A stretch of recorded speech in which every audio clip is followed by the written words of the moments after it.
talk to us about this Bola Tinubu and Atiku legal fiasco in legal showdown, if I may use another adjective to describe what is going on in the United States. To what end do you think Atiku is up to with this matter?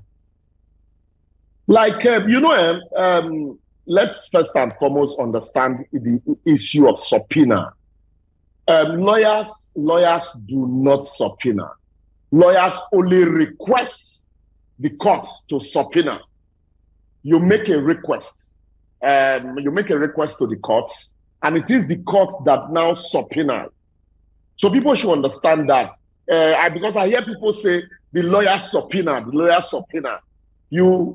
when they say that, what it means is that the lawyer will apply to the court that a subpoena be issued against a particular witness to come testify. So when that happens, it is a court that is actually subpoenaing that witness.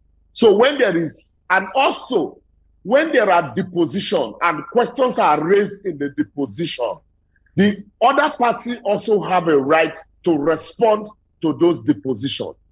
And in responding, that does not mean that this deposition, in the course of requesting for a subpoena, that does not mean that this disposition made in the request, that does not mean that, oh, this is the lawyer, subpoenaing the other party. I need people to understand that. Then, on the issue of the request for whether the man attended Chicago State University or not, before now, around that 1999, there were issues around, oh, the man did not attend and he attended, and So, but eventually, in the course of time, there were records to show that the Bola Tinubu actually attended the said university. But that said, I wouldn't know, because maybe because of the discrepancies.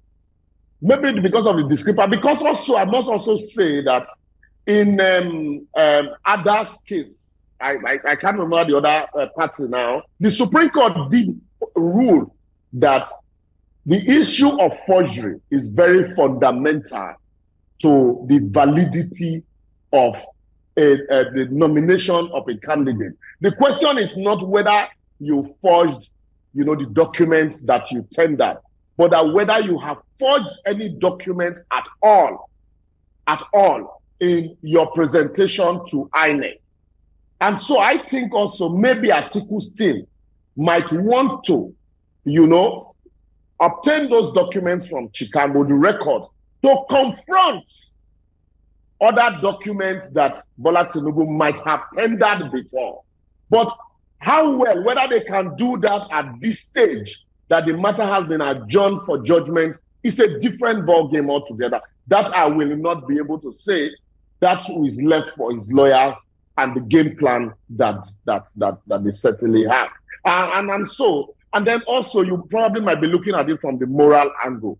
That's okay, we want to expose the fact that this person that you're calling your president, does not have, the integrity to truly be called, so-called, or that he has a moral baggage on him. So that might just be their game plan. But I think we should elevate, our laws and our election to a situation where we don't have to now begin to rely on courts in America, rely on courts in the UK, before we determine the validity of candidates here.